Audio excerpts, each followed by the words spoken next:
الصلاة والسلام على أشرف الأنبياء خاتم النبيين سيد المرسلين شفيع المذنبين سيد الأولين والآخرين سيدنا وحبيبنا نبينا وكريمنا ومولانا محمد صلى الله عليه وسلم عبده ورسوله بالهدى والدين الحق أرسله. أما بعد فأعوذ بالله من الشيطان الرجيم. بسم الله الرحمن الرحيم. إنا نحن نزلنا الذكر وإنا له لحافظون. آمنت بالله صدق الله العظيم. ببركة إن الله وملائكته يصلون على النبي يا أيها الذين آمنوا صلوا عليه وسلموا تسليما.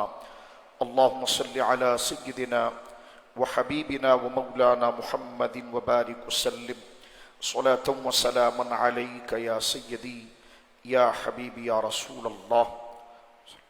اللہ کی حمد و ثنا نبی محترم صلی اللہ علیہ وسلم کی بارگاہ مقدسہ میں انتہائی محبت و عقیدت کے ساتھ درود و سلام پیش کرنے کے بعد تمام تعریف اللہ وحدہ لا شریک کے لیے ہے.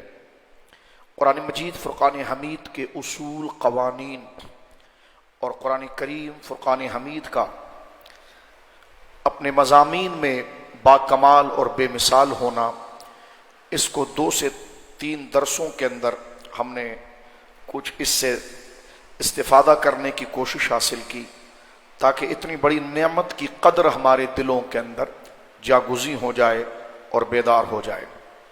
قرآن کریم کی غیبی بشارات پر ہم نے 2 درس دیے ہیں، انشاءاللہ العزیز وہ اپنی جگہ پر پیش کیے جائیں گے. ساتھ ہی میں یہ بات عرض کرنا کہ 23 سال کا یہ عرصہ جو قرآن کریم فرقان حمید کے نزول کا زمانہ رہا، اس کی ایک وجہ ہم نے پہلے درس میں آپ کی خدمت میں ذکر کی تھی کہ ہر کتاب جب آسمان سے اتری تو وہ مکمل اتری، ایک ساتھ ہی دے دی گئی، لیکن قرآن مجید کو 23 سال کا عرصہ کیوں ہوا؟ اس کا جواب قرآن مجید میں خود موجود ہے.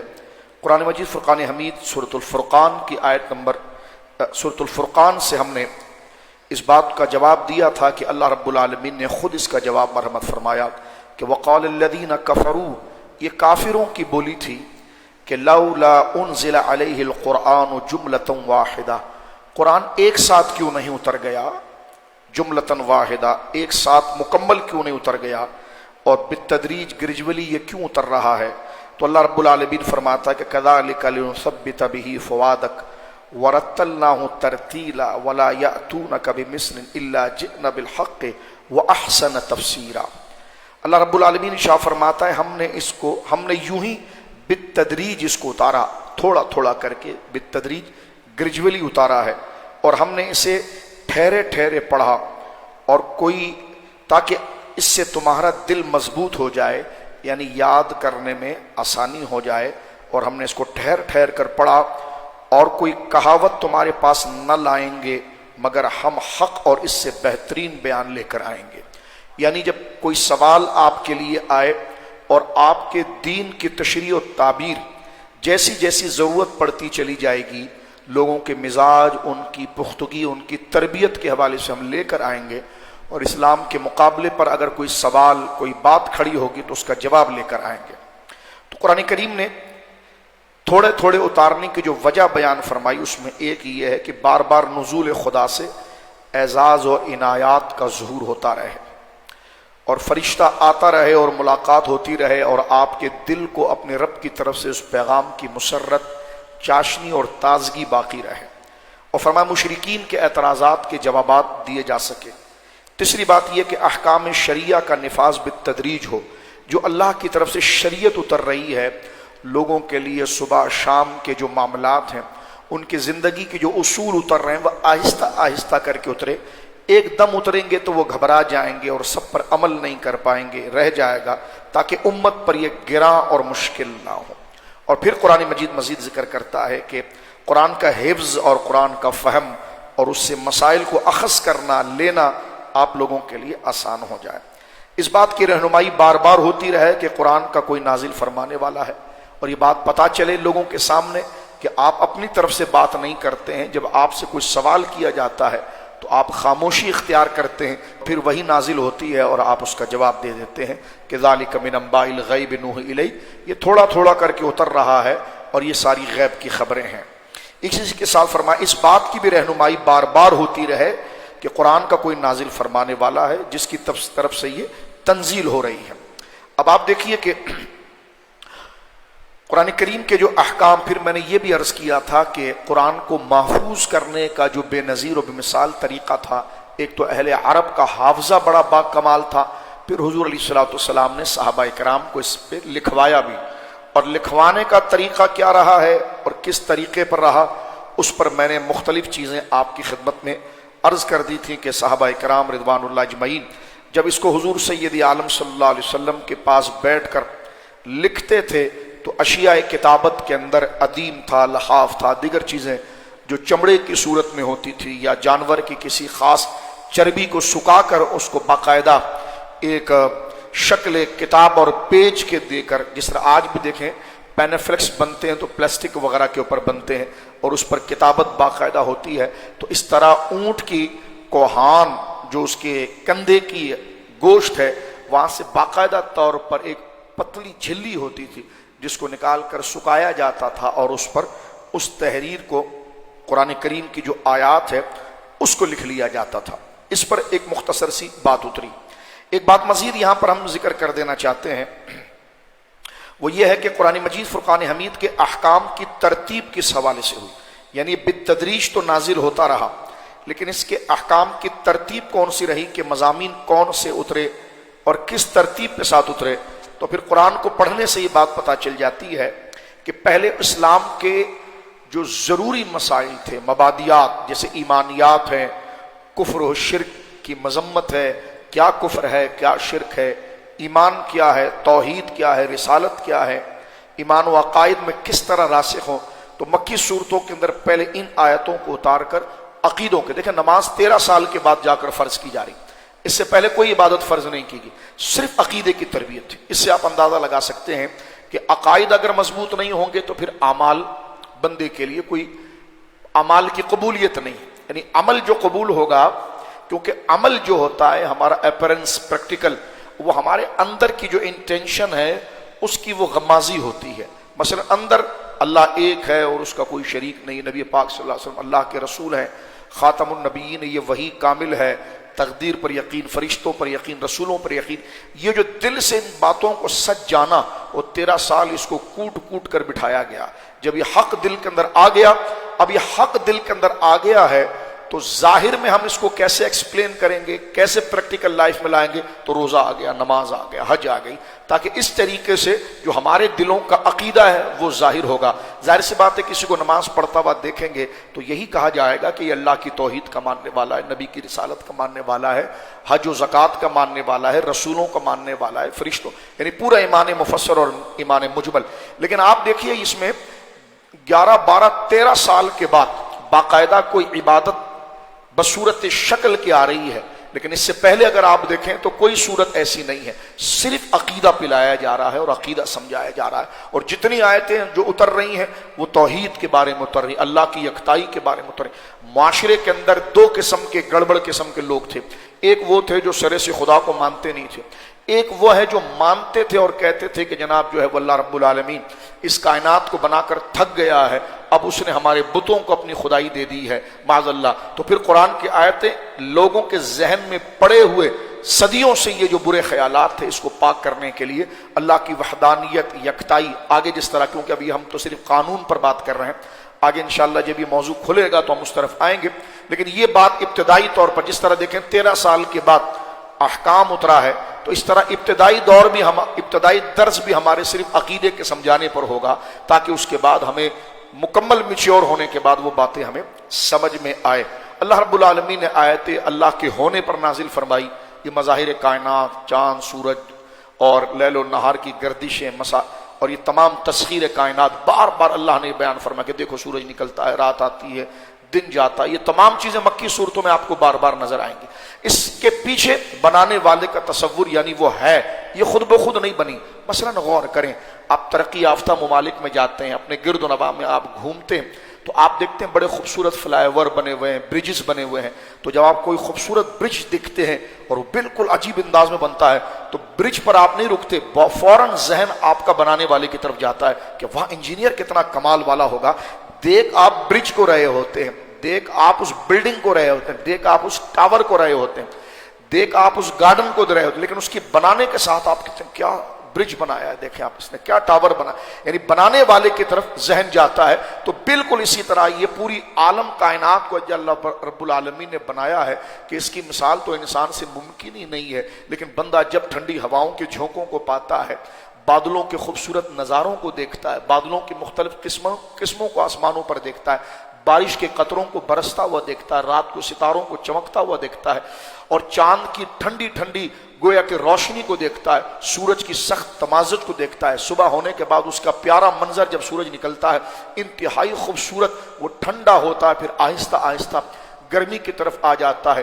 دن کا وقت دیکھیے کہ انسان پورا دن جاگ کر کام کرتا ہے، پھر اللہ فرماتا ہے وَجَعَلْنَا لَكُمْ نَوْمًا سُبَاتًا، پھر ہم نے تمہیں نرم کرنے کے لیے، راحت کے لیے نیند لے کر آئے ہیں۔ اگر نیند نہ لاتے تو تم پاگل ہو جاتے، پورا دن آپ نے اپنا دماغ لگایا ہے، پھر ہم تمہیں ٹھنڈی نیند سلا دیتے ہیں، اور ایسا سلاتے ہیں کہ تم دنیا وما فیہا سے غافل ہو جاتے ہو، اور پھر تمہیں ہم جگاتے ہیں۔ تو اللہ فرماتا ہے کہ دیکھو یہ بھی تو ایک موت ہے، اور تم کہتے ہو مرنے کے بعد خدا زندہ نہیں کرے گا، تو یہ جو تم پر نیند طاری ہوتی ہے یہ کسی موت سے قریب ہے؟ آپ کے قریب 50 لوگ گھوم رہے ہیں، آپ کو پتہ نہیں چلتا ہے، کوئی آپ کی کرسی پلنگ کو بیڈ کو اٹھا کر ادھر لے جائے پتہ نہیں چلتا ہے، کیا باہر ہو رہا ہے پتہ نہیں، آواز بھی ختم ہو جاتی ہے، مشاہدہ بھی ختم ہو جاتا ہے، تصور بھی ختم ہو جاتا ہے، نہ بیوی کا خیال، نہ بچے کا خیال، نہ باپ کا خیال، نہ ماں کا خیال، سب سے بندہ نیند میں معطل ہوتا ہے۔ اور جب تک اس قسم کی مزیدار نیند نہیں آتی ہے تو بدن کا درد بھی نہیں جاتا، دماغ کی تازگی بھی نہیں ہوتی۔ تو یہ اللہ رب العالمین جل وعلا نے جگہ جگہ پر ذکر فرمایا کہ دیکھو نیند ہم تم پر اس لیے طاری کرتے ہیں کہ دن بھر جو تمہارا دماغ گزرا اور تمہارے اعصاب پر انتہائی تھکن لے کر آیا، تو پھر فرماتا نومکم سباتا، پھر ہم نے تمہیں راحت دینے والی نیند دی ہے جس سے تم پھر پریپئر ہو جاتے ہو، تازہ ہو جاتے ہو۔ تو کافروں کا غور کرو، تم تو جاگ ہی رہے تھے، پھر ہم نے سلا دیا اور پھر اٹھا دیا، تو پھر اسی طرح ہوگا کہ تمہیں ہم ماریں گے پھر زندہ کریں گے، اور تم عجیب ہو کہتے ہو کہ مر کے دوبارہ زندہ نہیں ہو سکتے، تو نیند سے تو کیسے اٹھ جاتا ہے؟ تو اس قسم کی مثالیں دے دے کر قرآن نے ہمارے اندر جو صلاحیتیں حق کو قبول کرنے کی اس کو اجاگر کیا۔ تو ایک تو توحید کا یہ موضوع بیان ہوا، پھر اللہ کی یکتائی کو بیان کیا گیا۔ تو میں یہ عرض کر رہا تھا، آگے اس کو بیان کریں گے کہ قرآن کے اترنے والے مضامین، کیونکہ میں نے اس طرح عرض کیا کہ کلاس کی صورت میں ہم بات کر رہے ہیں تو عام تقریروں سے ہٹ کر ہم بات کریں گے کہ جس میں فضائل کی بجائے قانون زیادہ ذکر کیا جائے۔ تو ترتیب نزول آیات دیکھیں گے تو پہلے جو آیتیں نازل ہوئی وہ توحید سے متعلق تھی، اور ظاہر سی بات ہے اصل عقیدہ ہی توحید ہے، اسی کو بیان کرنے کے لیے رسول آتے ہیں، تو اصل ہی ذات اللہ کی ہے، تو توحید باری تعالیٰ پر جو ہے کہ وہ کثیر آیات کا نزول ہوا۔ پھر جو اس کو بیان کر رہے ہیں اللہ کی طرف سے، جو اللہ کے رسول ہیں بھیجے ہوئے ہیں اور اللہ کے خاص نمائندے ہیں، پھر ان کی شان، پھر ان کو معجزے کی باتیں، کیونکہ وہ دلیل ہے اللہ کی، ان کو جب لوگ یقیناً سب سے ہٹ کر محترم اور معظم سمجھیں گے تو پھر ان کی نکلی ہوئی زبان سے ہر بات کو قبول کریں گے۔ تو لہٰذا پھر حضور اور نبوت اور رسالت کے پورے گویا کہ مشن کو بیان کیا گیا، معجزات کو بیان کیا گیا، عقائد کو ذکر کرنے کے بعد پھر آگے چل کر احکام کی بات آئی، پھر اصول کی بات آئی، پھر فروع کی بات آئی، گویا کہ اس طریقے سے بالکل جو انسان کا مزاج اور اس کی طبیعت جس طرح سمجھنا چاہتی ہے اس طریقے سے باتیں ہوئی۔ آپ بھی، میں اور آپ بھی دیکھیں جب اسکول میں جاتے ہیں تو پہلے ہمیں الفابیٹ سکھائے جاتے ہیں، یہ نہیں کہ پہلے سے کوئی میٹرک کی کتاب رٹا دی جاتی ہے، نہیں، اس تک کے سفر کے لیے پہلے ہمیں مبادیات، بنیادی چیزیں، اور وہ بنیادی چیزیں اس کے مقابلے میں اصل ہیں۔ مانا کہ بڑی بڑی کتابیں ہم بعد میں پڑھ لیتے ہیں، پی ایچ ڈی کر لیتے ہیں، انجینئر بن جاتے ہیں، بڑی بڑی یونیورسٹیوں میں ہم چلے جاتے ہیں، لیکن وہ اصل نہیں ہے، اصل وہ ہے جو بچپن میں پڑھا تھا، کیونکہ اسی کی بنیاد پر وہ ساری چیزیں آ رہی ہیں۔ اسی طرح اسلام پہلے عقیدے کے اندر پختہ کرتا ہے، پھر اسی کا نکھار اس بات میں عبادتوں کے اندر نظر آتا ہے۔ تو جس کی پیچھے کی کتابیں مضبوط ہوتی ہے اس کو سارے مضمون آگے کے سمجھ میں بھی آتے ہیں اور وہ اس سے فائدہ اٹھا سکتا ہے۔ تو جس کا عقیدہ ٹھیک ہوتا ہے اس پر نماز بھی اثر کرتی ہے، روزہ بھی اثر کرتا ہے، اور حج و زکوٰۃ بھی اثر کرتا ہے۔ جسے قرآن نے پھر کہا روزے کے بارے میں لعلکم تتقون، تمہیں اس لیے روزہ فرض کیا ہے تاکہ تم میں تقویٰ ہے. تقویٰ کیا ہے؟ تمہیں یاد رہے کہ میں شتر بے مہار نہیں ہوں، میرا رب ہے، جب وہ کہے گا کھاؤ تو کھاؤں گا، جب وہ کہے گا پی تو پیوں گا. تو دیکھیں پھر اسی عقیدہ توحید ہی کو ایکسپلین کرنے کے لیے، اس کو مزید مشق میں اتارنے کے لیے روزہ، نماز، زکوٰۃ، یہ اسی بنیادی عقیدے کی پریکٹس تھی. اصل وہی ہے. نماز کی صورت میں میں اور آپ اسی کو پکا رہے ہیں، آ رہے ہیں، بات چیت چھوڑ دیتے ہیں، صف میں کھڑے ہو جاتے ہیں اس رب کے آگے. تو گویا کہ وہی اللہ ہے اور ایک ہے، اسی کے آگے سجدہ کرتے ہیں. تو یہ ساری عبادتیں اسی عقیدے کو سمجھانے کی پھر بار بار مشق ہوتی ہے. حج کی صورت میں ہوتی ہے، زکوٰۃ کی صورت میں ہوتی ہے. تو یہ ساری چیزیں قرآن کریم نے بالترتیب یہاں پر بیان فرمائی. اب تھوڑا سے ہم آگے چلتے ہیں. آج تھوڑا اختلاف قرات کے حوالے سے کچھ بات کرتے ہیں آج کے درس کے اندر. اس کا میں نے تھوڑا سا حصہ پہلے بھی بیان کیا ہے. قرآن کریم فرقان حمید کا یہ طریقہ ہے، اور ظاہر سی بات ہے آپ جس قوم سے بات کرتے ہیں تو اس کی زبان میں بات کریں گے. یہ تھوڑی کہ قوم کچھ زبان بولتی ہے اور آپ کچھ زبان بولیں تو ان کو کیا سمجھ میں آئے گا. تو جب قرآن عرب میں اترا ہے تو مکالمہ بھی عربیوں سے ہوا. تو عرب کے جو قبائل تھے، عرب کے قبائل، جس طرح میں نے عرض کیا کہ ان کی سب سے بڑی عزت و شان ان کی اپنی زبان تھی. جیسے آج ہمارے کو مکان بنانے کا شوق ہے، گاڑیاں رکھنے کا شوق ہے، عرب کو یہ شوق نہیں تھا. عرب کو شوق تھا اپنی زبان کو مضبوط کرنے کا. زبان سے مضبوط کرنے سے مراد یعنی کسی چیز کو بیان کرنے کے لیے جو لفظ وضع ہوا ہے، آیا ہے، تو وہ اصل زبان میں کیا تھا. یہ تو نہیں کہ مختلف تاجر لوگ، برادری والے لوگ آ گئے اور ہمارے محلے میں رہنے لگے تو ان کی زبانوں کا کوئی لفظ ہماری زبان میں آ گیا اور ہمارا جو لفظ تھا وہ پیچھے رہ گیا. جیسے ہم اردو زبان کو لشکر زبان کہتے ہیں، اس میں فارسی بھی شامل ہو گئی ہے، تو اس میں عربی بھی شامل ہو گئی ہے، تو اس میں دیگر اور زبانیں، ہندی بھی شامل ہو گئی، تو ایک مرج ہو کر ایک مرکب زبان بن گئی ہے. اب کبھی ہم اردو میں کوئی شعر غالب کا پڑھتے ہیں یا اقبال کا پڑھتے ہیں یا اعلیٰ حضرت کا پڑھتے ہیں تو فوراً ہمیں غور کرنا پڑتا ہے یہ جو لفظ آیا ہے یہ پہلے یہ دیکھا جائے کہ یہ ہے کس زبان کا. کیونکہ ظاہر سی بات ہے اردو زبان بیک وقت فارسی بھی اس میں آ جاتی ہے، عربی بھی آ جاتی ہے، ہندی بھی آ جاتی ہے. تو پھر ہم کسی بھی، کیونکہ اصل زبان کہاں پر بچتی ہے؟ شعراء کے پاس. جو شعراء ہوتے ہیں ان کے پاس اصل زبان ہوتی ہے کہ کسی چیز کو بیان کرنے کے لیے. اس لیے آپ کہتے ہیں شاعری بہت مشکل ہے. شاعری مشکل نہیں ہوتی، اس میں اصل زبان ہوتی ہے. ہم روزمرہ لوگوں سے ملنے کے ساتھ، مختلف زبان بولنے والوں کے ساتھ ملنے کی وجہ سے ہم اصل زبان کی قدر کو کھو دیتے ہیں. تو اسی لیے آپ دیکھیں اگر آپ اردو ادب پڑھیں یا اگر انگلش بھی اگر آپ پڑھیں تو وہاں پر بھی آپ کو باقاعدہ پوئٹری پڑھائی جاتی ہے، اصل زبان پڑھایا جاتا ہے. اردو کے اندر آپ کو ادبیات پڑھائی جاتی ہے، اشعار پڑھائے جاتے ہیں تاکہ ہمیں پتہ چلے کہ اچھا یہ لفظ جو آج تک ہم بولتے تھے اس چیز کے لیے یہ نہیں بولا جاتا، وہ بولا جاتا ہے. اب یہ قرآن کو ذوق لینے کے لیے یہ میں بات آپ کی خدمت میں عرض کرنا چاہ رہا تھا. اب یہ بات ہر ایک کے مطلب کی نہیں ہے، اس لیے میں عرض کر رہا ہوں. اور پھر یہ کب بیان کریں گے؟ اگر میں فضائل پہ کرتا تو آپ بڑے محظوظ ہوتے، لیکن یہ بھی محظوظ ہونے کی بات ہے اور میں بالکل سادے انداز میں بات کر رہا ہوں تاکہ مزید، اور ایسا نہیں آپ اسکول کالجوں میں یہی پڑھتے ہیں، بس اسی کو لا کر آپ عربی زبان کے اوپر گویا کہ کمپیئر کریں. تو جب حضور تشریف لائے تو سرکار نے عربی زبان میں بات کی. فارسی لوگ تو سامنے تھے نہیں، عجمی لوگ تو نہیں تھے، عربی تھے. تو جب عربیوں سے بات کی تو حضور کا جو، اب عربی زبان میں جب حضور نے بات کی تو حضور کا لہجہ جو تھا، یا حضور کسی بات، ظاہر سی بات ہے کسی بات کو آپ بیان کرنے کے لیے الفاظ لیں گے نا، اشارہ ہوتا ہے، اس کو ہم جامع پہناتے ہیں، پانی، کیا لفظ کہتے ہیں ہم؟ اگر ایسی بیٹھے رہے اور دماغ میں نقشہ آ رہا ہے، پیاس لگ رہی ہے اور وہ جو پینا ہے ہم نے وہ بھی دماغ میں ہے، لیکن ہم اس کو بیان ہی نہ کر پائے. جس طرح کہ مثلا غور کریں، کوئی پاکستان سے عرب چلا جائے اور اس کو پیاس لگے، اب اس کو پانی کو کیا بولا جاتا ہے نہیں بولنا ہے تو وہ چیز حاصل کر پائے گا؟ یہاں سے آپ یورپ، امریکہ چلے جاتے ہیں، برطانیہ چلے جاتے ہیں، آپ کسی سے کوئی بات کرنا چاہتے ہیں لیکن اس کو جس قالب میں، جس جامع میں، کہاں پر بند کر کے بیان، وہ لفظ ہے نا، لفظ میں وہ نہیں آتا اگر آپ کو، تو آپ کیسے بولیں گے؟ تو بس اسی طرح سمجھ لیجئے حضور سید عالم جب اللہ کا کلام بیان کر رہے ہیں تو سامنے عربی ہے، تو وہ جو اللہ کی باتیں اس کو کس میں ایکسپلین کر رہے ہیں؟ کس میں جمع کر رہے ہیں، کس کے ذریعے آگے بڑھا رہے ہیں؟ عربی لفظ میں۔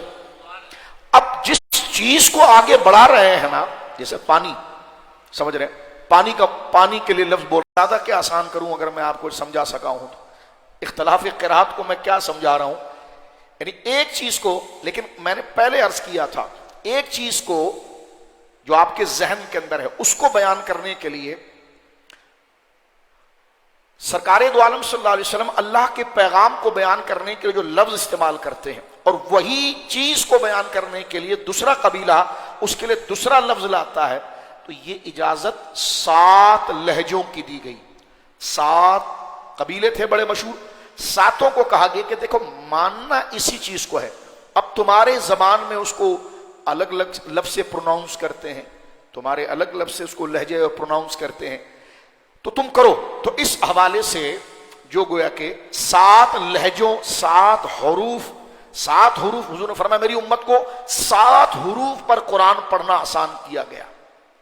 7 حروف سے مراد 7 لہجے سے مراد تلفظ، پروناؤنس کرنا کہ کس طریقے سے ان کی ادائیگی۔ آج بھی آپ دیکھیں جو بوڑھے ہو جاتے ہیں اپنی زبان کو سمجھتے ہوئے، ان کو اگر آپ انگریزی یا کوئی زبان سمجھائیں گے، وہ اگر سمجھ میں بھی لیں گے تو بول اس طرح نہیں پائیں گے جس طرح ایک طالب علم بولتا ہے۔ ایسا ہے نا، اس میں کوئی نہ کوئی جیم کی جگہ زا ہو جائے گا، زا کی جگہ جیم ہو جائے گا، ان کی اپنی زبان اس سے ٹکرائے گی۔ لیکن جو سمجھدار ہے نا وہ سمجھے گا کہ ہاں یہ بولنا یہ چاہتا ہے۔ تو قرآن عربی میں اترا، عرب میں اترا، اصل مقصد تھا لوگوں تک ہدایت پہنچانا۔ لوگ، حضور کی جو زبان تھی وہ انتہائی فصیح تھی۔ اب جو مکہ والے نہیں تھے نا، ان کو اس طریقے سے اس بات کو بولنے میں دقت ہوتی تھی، خاص طور پر دور دیہات کے بوڑھوں کو، عورتوں کو، بچوں کو۔ تو اللہ رب العالمین نے، حضور نے فرمایا میری امت پر اللہ نے آسانی کر دی، میری امت پر اللہ نے آسانی کر دی۔ اور جتنے عرب کے آج تک کے ٹرائب ہیں اور قبیلے ہیں اور ان کی زبان گویا کہ فصیح ہے، اس میں اللہ رب العالمین نے پڑھنے کی اجازت ان کو دے دی۔ ایک بات میں نے ختم نبوت کے حوالے سے بھی کہا تھا، بات آگے پڑھنا چاہتا ہوں۔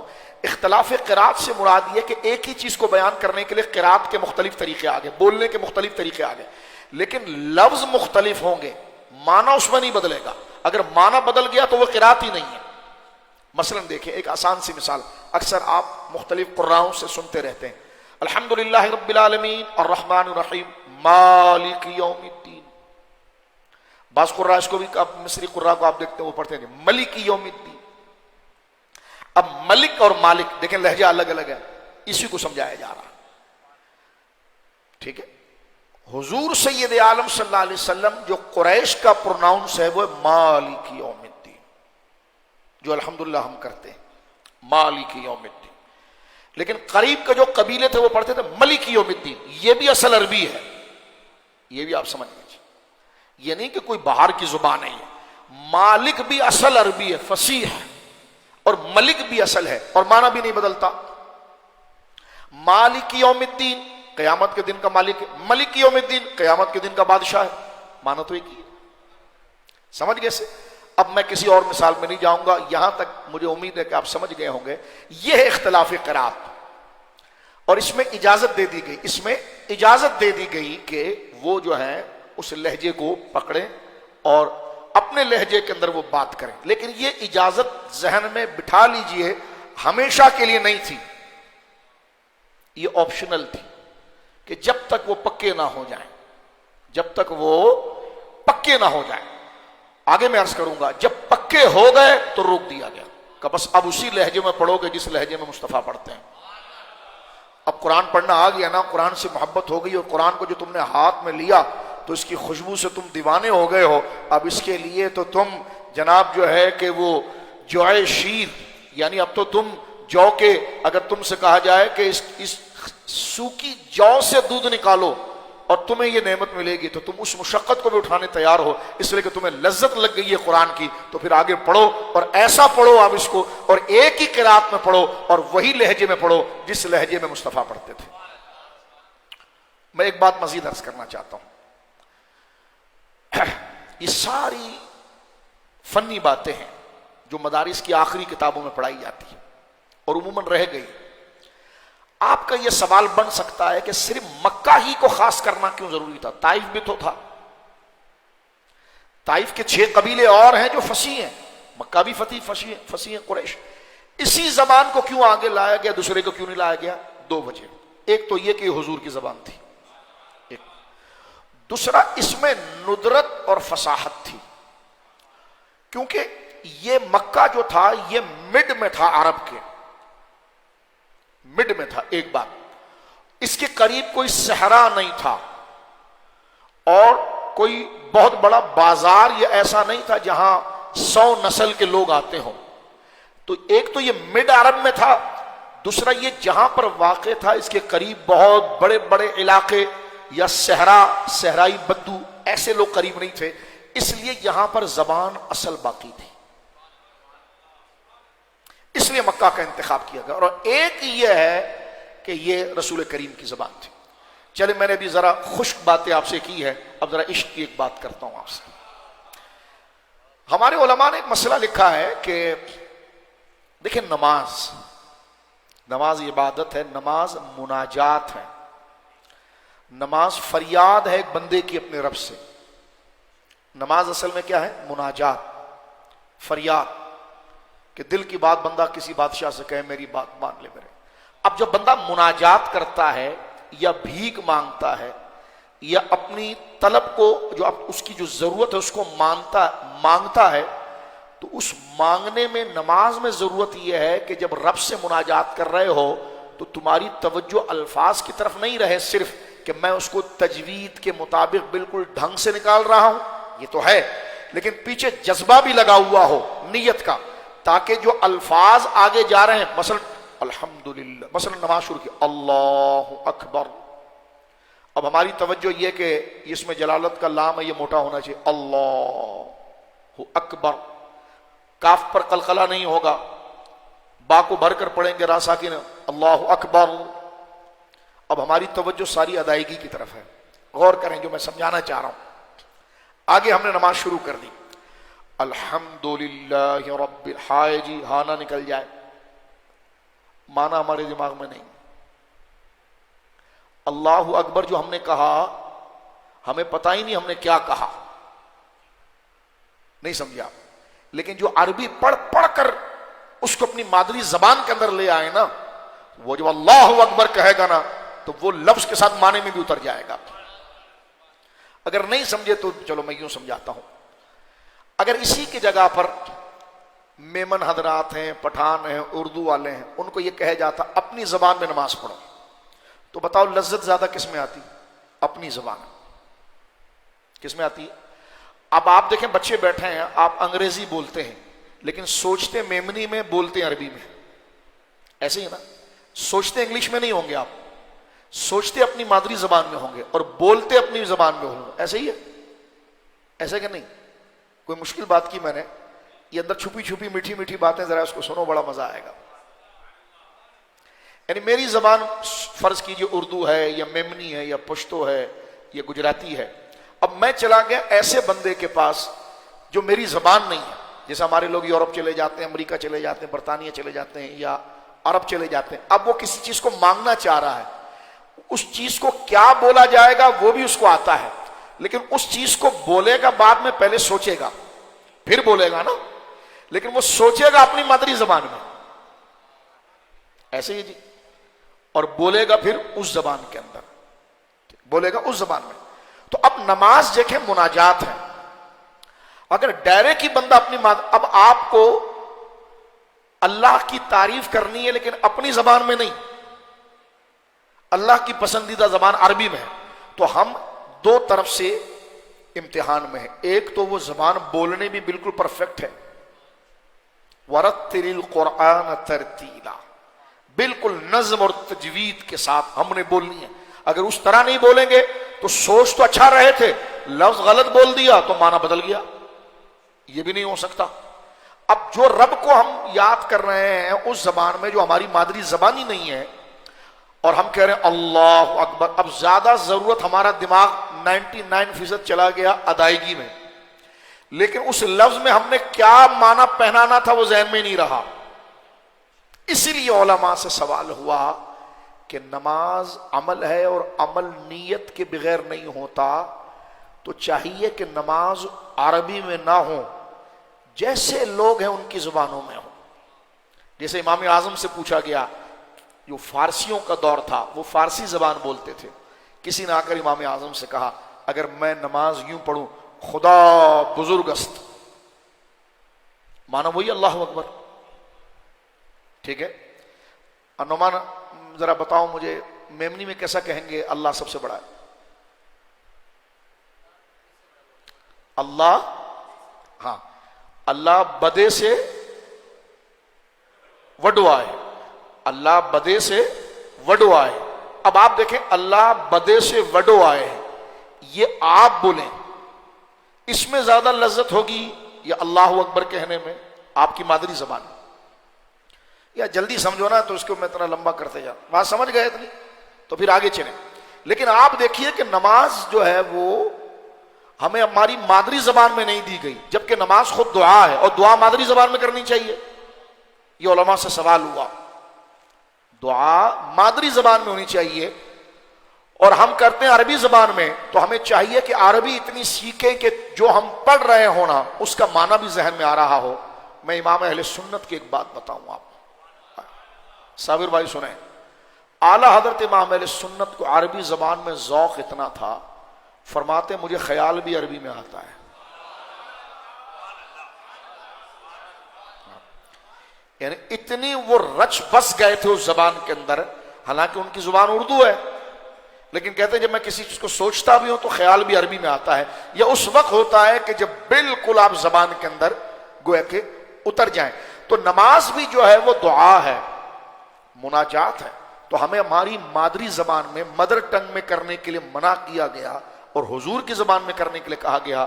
تو کہا گیا کہ جناب ہمیں اپنی مادری زبان میں کرنے دیا جاتا تاکہ آسانی ہوتی، تو علامہ ابن حجر علامہ عینی نے کہا کہ نہیں، یہ بہانہ نہیں چلے گا، یہ صرف اس لیے تھا کہ محبوب کی زبان میں ہے، تم پیچھے نیت نہیں، معنی سمجھ میں آ رہا نہ آئے، چھوڑ، غور کرو، لیکن کم سے کم بولو اس لہجے میں ہماری بارگاہ میں جس لہجے میں ہمارا مصطفیٰ ہمیں بولتا تھا۔ یہ ہے، اس لہجے میں ہم سے بات کرو جس لہجے میں ہمارا محبوب کہتا تھا اللہ اللہ۔ یہ ذوق رکھنا پھر نماز پڑھنا تو تمہیں لذت آئے گی اور تم ہوا میں اڑتے ہوئے محسوس کرو گے کہ میں وہ انداز اختیار کر رہا ہوں جس انداز میں حضور بولتے تھے اللہ اکبر۔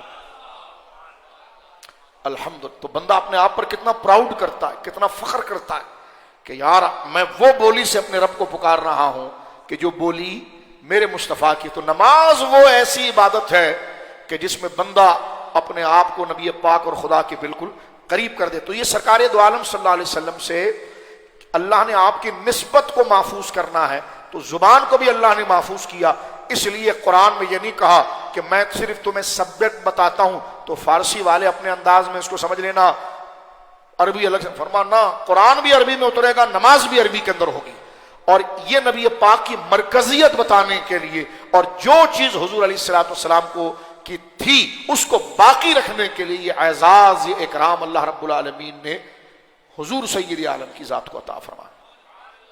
اب میں بات کو تھوڑا ختم کرنے کی طرف چلتا ہوں، یہ ذوق کی بات تھوڑی سی کی ہے اور ایک بہت ٹیکنیکل بات میں یہاں پر کرنے کے لیے آپ کے ساتھ چل رہا ہوں۔ رسول کریم صلی اللہ علیہ وسلم کی حدیث مبارکہ، یہ جامع ترمذی شریف میرے سامنے ہے، سنیے، حدیث نمبر ہے 2944 2944۔ رسول کریم صلی اللہ علیہ وسلم ارشاد فرماتے ہیں، اے جبریل میں ایک امی ہوں، یعنی کسی استاد سے میں نے نہیں پڑھا ہے۔ اے جبرائیل میں امی، اچھا یہ حضور اپنے لیے نہیں فرما رہا، اللہم صلی علی محمد، فرمایا اے جبریل میں ایک امی امت میں بھیجا گیا ہوں۔ اب معنی بدلے گا، یعنی ان پڑھ امت میں بھیجا گیا ہوں، جن کو لکھنا بھی نہیں آتا ہے، حساب کرنا بھی نہیں آتا ہے۔ یہ معنی جب حضور کی طرف جائے گا نا تو بدل جائے گا۔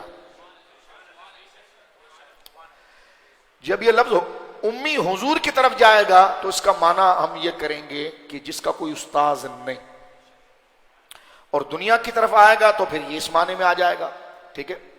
امی ہونا خود سے کوئی کمال نہیں ہے، لیکن امی اگر کسی کو کہا جائے نا آپ امی ہیں تو اس کے لیے کوئی ستائش کی بات نہیں ہوتی، لیکن حضور کے لیے امی ہونا معجزہ ہے۔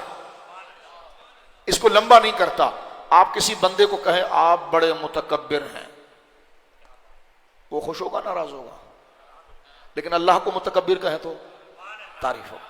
تو لہٰذا یہ لفظ جب جناب سید عالم کی طرف منسوب ہوگا تو یہ مدحت کے معنی میں ہوگا، تعریف کے معنی. تو حضور سید عالم فرماتے ہیں اے جبریل علیہ السلام، میں ایک امی یعنی ان پڑھ امت کی طرف بھیجا گیا ہوں، کیونکہ مکہ کے لوگ لکھتے پڑھتے نہیں تھے، جن میں بوڑھے. اب حضور اجازت مانگ رہے ہیں اللہ سے، یا اللہ یعنی جبریل کے ذریعے، کہ میں امی امت کی طرف بھیجا گیا ہوں جن میں بوڑھے، کمزور، غلام اور ایسے لوگ شامل ہیں جو کچھ نہیں پڑھ سکتے.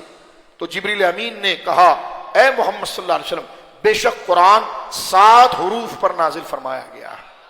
یہ حضور نے اجازت مانگی کہ میری امت کے اندر وہ لوگ جو بوڑھے ہیں، اب بوڑھا اس عمر میں کیا زبان دوسری سیکھے گا، اور جو کمزور ہیں جن کا حافظہ ٹھیک نہیں ہے، جو یعنی خیر اہل عرب کا تو حافظہ درست ہے، نہیں، کمزور سے مراد یہ ہے کہ اس کی رسائی علم حاصل کرنے کے لیے نہیں، یہ اپنے، اور یا غلام ہے اس کو کام سے فرصت نہیں، اس کا آقا اس پر اتنی سختی کرتا ہے، وہ کہاں سے ٹائم نکال کر جو کلاس اٹینڈ کرے گا.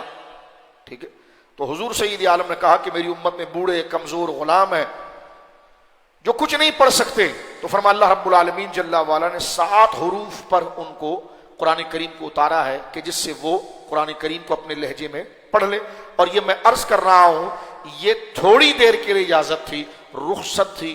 بعد میں خود حضور علیہ الصلوۃ والسلام نے جب آخری رمضان شریف آیا تو اس کو منع کر دیا. پھر قرآن کا دور جبریل نے حضور کے ساتھ 2 دفعہ کیا تھا، اور اس 2 دفعہ میں دور اسی لیے علامہ ابن حجر اسقلانی نے، علامہ قسطلانی نے، سارے ائمہ نے لکھا یہ آخری جو دور تھا حضور کا رمضان شریف میں جبریل امین کے ساتھ، یہ لہجہ قریش میں ہوا، اور اس کے بعد اعلان کر دیا گیا کہ جتنا بھی لہجہ ہوگا وہ قریش کے اندر ہوگا. ایک بات میں یہاں پر عرض کر رہا تھا کہ جس سے حضور نے شاہ فرمایا کہ میرے ساتھ جو ہے کہ لوگ بوڑھے بھی ہیں اور کمزور بھی ہیں اور غلام بھی ہیں، تو ان کے لیے آسانی کی جائے تو قرآن کریم کو جو ہے وہ 7 حروف پر جمع کیا گیا، یعنی 7 قرات پر. اب میں اس بات کو تھوڑا سے آگے لے کر چلتا ہوں، اور بات کا آخری لہجہ میں یہاں پر آپ کی خدمت میں عرض کرنا چاہ رہا تھا. لمبی بحث سے یوں سمجھ لیجئے کہ بہت دودھ ہے پاکیزہ، اس میں ہم تھوڑا تھوڑا سا مکھن چن رہے ہیں، کیونکہ اتنی سی بات سمجھانے کے لیے بات جو میں نے کی نا یہ 5 منٹ کی ہے، اور آپ کو چہرہ میں دیکھتا ہوں اتنا مشکل بن جاتا ہے تو پھر اس میں 20 منٹ ایسے ہی نکل جاتے ہیں. لیکن دیکھنا یہ محنت ہو رہی ہے تو آپ جو ہے اس سبق کو پختہ یاد کریں.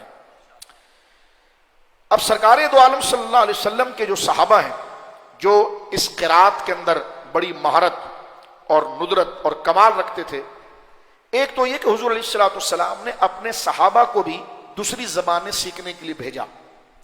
جیسے حضرت زید بن، یہ سے ہٹ کر ایک بات کر رہا ہوں، حضرت زید بن ثابت کو دیکھیے آپ.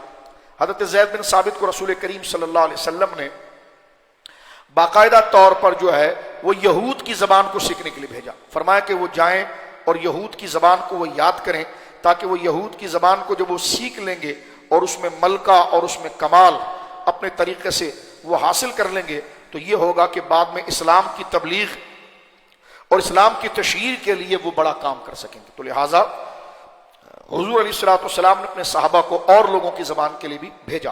اب آئیے یہاں پر جو میں بات عرض کرنے جا رہا ہوں موضوع کو، کہ خاص ان قرات حضور علیہ الصلوۃ والسلام کی جو ہے صحابہ کرام میں قرات اور تعلیم قرات میں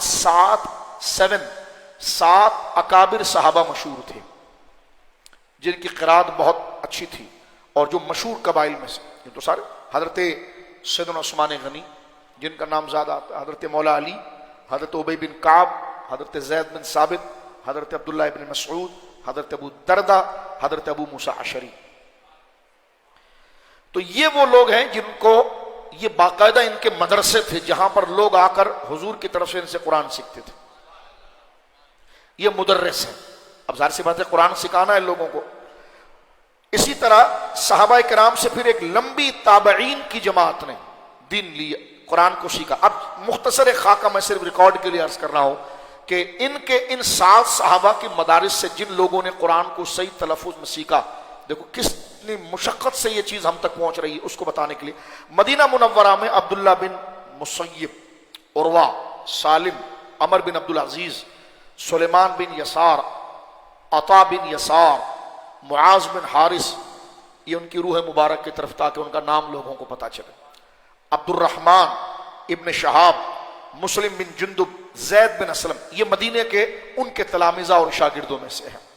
مکہ کے اندر عبید بن عمیر، عطا بن ابی رباح، طاؤس، مجاہد، اکرمہ، ابن ابی ملیکہ. کوفے کے اندر علقمہ، اسود، مسروق، عبیدہ، عمر بن شرحبیل. یہ شرحبیل ہوتا ہے، بعض دوست اس کو پڑھتے ہیں شرجیل. کیا پڑھتے ہیں جی؟ شرجیل پڑھتے ہیں جی، شرجیل. تو شرجیل کوئی نام نہیں ہوتا. اب میں اس شرجیل پر زیادہ تبصرہ بھی نہیں کر سکتا، ٹھیک ہے. یہ نام ہوتا ہے شرحبیل. تو شرجیل پڑھتے ہیں، با کے نقطے کو پیچھے گھسیٹ لیتے ہیں، اس لیے کام پھر ایسے کر لیتے ہیں. لیکن جو شرحبیل ہوتے ہیں تلفظ ٹھیک ہوتا ہے، پھر ان کے کام ایسے نہیں ہوتے. تو یہ شرحبیل، شین را ہا، اور یہ جو جیم میں نقطہ گھسیٹ کے لائے نا، یہ آگے با کا ہے، شرحبیل. ٹھیک ہے، نام آیا تو میں نے اس کو عرض کر دیا. بصرہ کے اندر جو ہے ابو عالیہ، ابو رجا، نضر بن عاصم، یحییٰ بن عمر.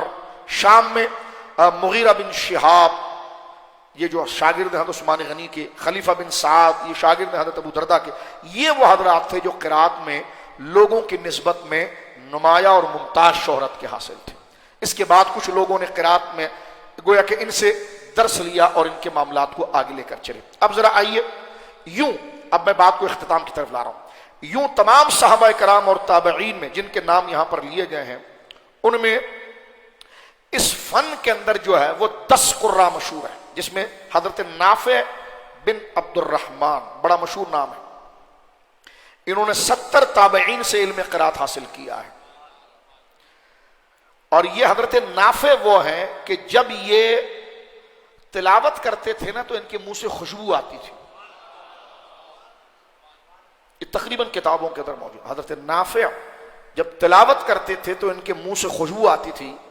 وجہ پوچھی گئی تو انہوں نے کہا کہ خواب میں نے حضور کی زیارت کی اور سرکار نے بالکل میرے ہونٹوں کے قریب آ کر تلاوت کی ہے خواب میں. تو کہا میں نے خواب میں سرکار علیہ الصلوۃ والسلام کی اس مبارک دہن سے جو ہوا آ رہی تھی اس کو میں نے اپنے اندر محسوس کیا ہے. یہ خواب کی بات ہے. اور بعد میں جب یہ جاگتے میں تلاوت کرتے تھے تو تلاوت کرتے تو مجمع کے اندر یوں ہوتا کہ جس طرح کسی نے عطر چھڑ دیا ہے، پوری مسجد خوشبو سے مہکتی تھی، ان کے منہ سے یہ آواز آتی تھی. یہ جناب سید عالم صلی اللہ علیہ وسلم کی کرامت حضرت نافع کے لیے ہے. تو حضرت نافع جو ہیں ان کی کرامات میں سے یہ بڑی جل القدر کرامت ہے ماشاءاللہ. اسی طرح آپ دیکھیے حضرت عبداللہ بن کثیر ہیں، انہوں نے صحابی رسول حضرت عبداللہ بن صائب سے پڑھا ہے. یہ اب میں سند بیان کر رہا ہوں قرات کی. جو بڑے بڑے قراء ہیں جن کے نام سے علم تجوید چلا، یہ مکھی نہیں مار رہے ہم. اب آپ کے سامنے اسلام دشمنوں نے جو ایک اعتراض کیا ہے کہ بس بندوں نے اپنی طرف سے پڑھنا شروع کیا، تو دین اسلام سند پر چلتا ہے. تو جتنے قراء ہیں سب کی تلاوت متواتر ہیں اور ان کی سند میں آپ کے سامنے مختصر پڑھ رہا ہوں. حضرت نافع جو ہیں یہ 70 تابعین سے انہوں نے پڑھا ہے اور وہ تابعین میں انہوں نے صحابہ سے پڑھا ہے. حضرت عبداللہ بن کثیر جو ہیں انہوں نے حضرت عبداللہ بن صائب سے علم حاصل کیا، صحابی رسول ہیں. حضرت ابو عمر بصری ہیں، انہوں نے جناب جو ہے کہ متعدد تابعین سے علم حاصل. حضرت عبداللہ بن عامر ہیں، انہوں نے صحابی رسول حضرت ابو دردہ اور حضرت عثمان غنی کی شاگردوں سے پڑھا ہے. حضرت عاصم انہوں نے جو ہے وہ تابعین کی ایک جماعت سے پڑھا ہے. حضرت حمزہ بن حبیب زیارت انہوں نے حضرت عاصم، عامش، سبی، منصور، یہ بڑے بڑے جل قدر تابعی جو ہیں ان سے انہوں نے علم قرات کو حاصل کیا ہے. اب بات کو ہم یہاں پر لے کر آتے ہیں. ان ہر امام کے ساتھ 2 راوی ہیں جو آگے ہم تک پہنچتے ہیں. امام نافع کے ساتھ 2 راوی ہیں جنہوں نے قرات کو آگے بڑھایا، قالون اور ورش نے. ہم جس لہجے میں ہم جس کی تجوید کی رعایت کرتے ہیں وہ امام حفص ہیں جن کی قرات ہم کرتے ہیں. کوفے کے کون امام حفص، ان کا لہجہ ہے اور تجوید کے قواعد وہ ہیں. امام حفص یہ کس سے روایت لیتے ہیں؟ عاصم کوفی سے، کیونکہ وہ جو 7 قراء ہیں جن کے پاس 7 لہجے بچے ہیں، ان میں سے ایک ہے نافع مدنی، ایک ہے ابن کثیر مکی، ایک ہے ابو عمر بصری، ایک ہے ابن عامر شامی، ایک ہے عاصم کوفی، ایک ہے حمزہ کوفی اور ایک ہے کسائی۔ اب ان ہر ایک سے دو دو راوی آگے بڑھتے ہیں۔ ہم جن کے لہجے میں قرات کرتے ہیں وہ ہے حفص۔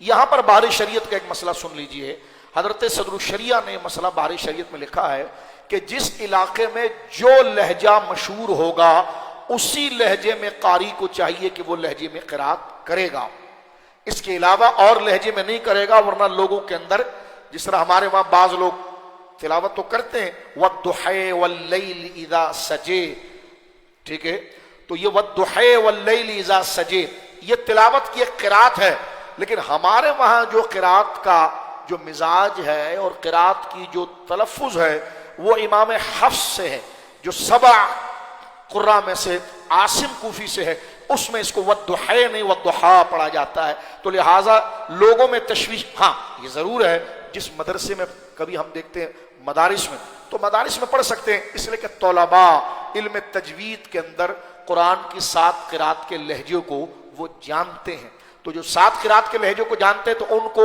ایک مضبوط قاری جو 17 جو 7 لہجے کے اندر پڑھنے کی مہارت کرتا ہے اس کو بلایا جاتا ہے، اور وہ سارے طلباء کے سامنے بیٹھ کر ایک ہی آیت کو 7 لہجے سے پڑھتا ہے، اور وہی لہجے جس پر پرانی بات ہماری چل رہی ہے تو اس سے طلباء کو پڑھنے کے اور تلفظ کا ڈھنگ آ جاتا ہے، لیکن عوامی مجلس میں اس کو پڑھنا ٹھیک نہیں ہے، ورنہ وہ کہے گا جی مالک یوم الدین، بعض قراء پڑھ دیتے ہیں مالک یوم الدین، پھر آگے پیچھے سے آتے ہیں کہتے ہیں جی ملک یوم الدین، اگلا کہے گا قاری صاحب غلطی کر رہے ہیں، وہ بیچ میں سے اٹھ جائے کہنے لگے قاری صاحب آپ کو قرآن ہی پڑھنا نہیں آتا ہے، وہ مالک یوم الدین پڑھتے ہیں ملک یوم الدین تو نہیں پڑھتے، تو ایک فساد بنے گا ایک۔ لیکن جہاں اس کی ضرورت ہے علماء تجوید قراء تو وہاں پر یقیناً اس علم کو حاصل کرنے میں حرج نہیں ہے، تو لہٰذا یہ 7 قراء کی ترتیب میں نے آپ کی خدمت میں عرض کر دی۔ آگے ایک بڑی مبارک حدیث ہے، لیکن موضوع جو ہے وقت میرا مکمل ہو گیا ہے، انشاءاللہ زندگی رہی تو کل ہم انشاءاللہ العزیز اس موضوع کو کنٹینیو کریں گے، اور جتنا بھی میں نے قانون آپ کے سامنے بتایا ہے نا، کل کا ٹاپک آسان ہوگا، اس پر حضور کے واقعات ہم انشاءاللہ العزیز سمجھیں گے، لیکن آج کا سبق اگر یاد رہے گا تو کل کے لیے، ورنہ ہم مدرسے میں تو تنبیہ الغافلین رکھتے ہیں، میں اس کا ترجمہ نہیں کرتا ہوں، تو وہ تنبیہ الغافلین تو ہم یہاں پر نہیں لے سکتے، آپ ہمارے دوست ہیں بزرگ ہیں، لیکن کم سے کم آپ سے ریکویسٹ کر سکتے ہیں کہ جو آج اتنی محنت کے ساتھ تھوڑی بات ہوئی ہے یہ سبق ہمیں یاد رکھیں گے تو یہ پیاری پیاری باتیں قرآن کے علوم کے حوالے سے ہمارے سامنے رہے گی، کیونکہ قرآن کی تفسیر تو ہم سنتے ہیں الحمدللہ، سننی چاہیے پڑھنی چاہیے، وہ بھی آگے آ جائے گی